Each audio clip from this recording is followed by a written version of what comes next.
Le sujet que l'on va aborder aujourd'hui est extrêmement important, surtout en ces temps eschatologiques. Nous allons parler de l'imam al-Mahdi et de sa mission en Palestine.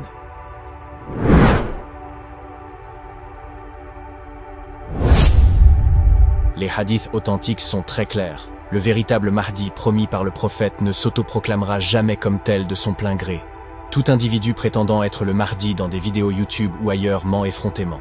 Lorsque le sauveur tant attendu arrivera, il ne voudra pas endosser ce rôle que le peuple tentera pourtant de lui imposer par la force des choses et la volonté divine. Selon plusieurs hadiths authentiques, le Mahdi sera originaire de la famille du prophète, il sera donc arabe. Un jour, par la grâce d'Allah, il subira une transformation profonde et deviendra une personne encore plus juste et vertueuse qu'auparavant. Suite à diverses calamités politiques secouant le monde musulman, les dirigeants corrompus de son époque le considéreront comme une menace sans savoir exactement pourquoi. Peut-être à cause de ses origines, de sa famille ou de simples rumeurs. Toujours est-il qu'ils décideront de l'éliminer. Seul et sans armée ni soutien pour le défendre, le Mahdi cherchera protection et fuira vers la Mecque. Selon les enseignements sacrés de la noble loi islamique, nul ne peut être attaqué ou inquiété une fois à l'intérieur des murs de la ville sainte, même s'il s'agit d'un dangereux criminel. C'est pourquoi le Mahdi s'y réfugiera. Pourtant, malgré ses objections et son humilité, les habitants de la Mecque reconnaîtront sa sainteté et lui prêteront allégeance de force. Un autre hadith authentique rapporté par l'imam Muslim raconte également qu'une armée de musulmans, obéissant aux ordres impies de dirigeants tyranniques, ira jusqu'à attaquer et assiéger la grande mosquée de la Mecque. Pourquoi s'en prendre au lieu le plus sacré et inviolable de l'islam? Fort probablement parce que le Mahdi s'y sera réfugié après avoir fui Médine et que les despotes voudront l'arrêter à tout prix, même si cela implique de violer la sainteté de la Kaaba. Ce même hadith précise qu'Allah fera alors s'effondrer miraculeusement cette armée impie, la détruisant totalement pour avoir osé s'attaquer à sa maison sacrée. Voilà le signe divin qui prouvera de manière irréfutable que le Mahdi est enfin arrivé parmi les hommes. Jusque-là, tout individu prétendant être l'imam al-Mahdi ne peut être qu'un imposteur et un menteur.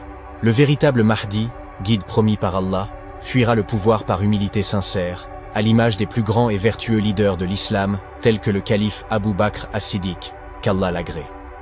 Il rechignera à diriger la communauté jusqu'à ce qu'Allah le Très-Haut n'envoie un signe aussi clair qu'incontestable, en détruisant miraculeusement l'armée assiégeant la Kaaba. Alors seulement, nul ne pourra continuer de douter que cet homme jusqu'à là réticent est bel et bien le sauveur tant attendu. Les hadiths prophétiques nous informent également que l'avènement de l'imam Mahdi précédera de peu l'arrivée du Dajjal, le faux Messie. En effet, ce dernier apparaîtra sur terre très peu de temps après le Mahdi pour répandre la corruption et tromper l'humanité. Le Dajjal sera un imposteur doté de grands pouvoirs qui trompera une grande partie de l'humanité. Il prétendra être le Messie attendu et fera des miracles trompeurs pour égarer les croyants. Beaucoup seront dupés par ses illusions et le suivront aveuglément. Le Dajjal régnera sur le monde entier depuis la Palestine, qui est aujourd'hui appelée l'État sioniste d'Israël. Le prophète nous a dit qu'aucun prophète n'a pas averti sa communauté sur cet homme, et qu'il sera la plus grande épreuve depuis l'arrivée d'Adam sur terre. Mais grâce à Allah, les vrais fidèles réfuteront ces mensonges et ces tromperies, car ils auront déjà reconnu et suivi le véritable Mahdi. Ils sauront pertinemment que le Dajjal est un faux prophète, cherchant à se faire passer pour le sauveur promis et pour Jésus. Mais c'est sans compter que Jésus, fils de Myriam, descendra du ciel pour accompagner le Mahdi dans cette lutte acharnée contre le mal.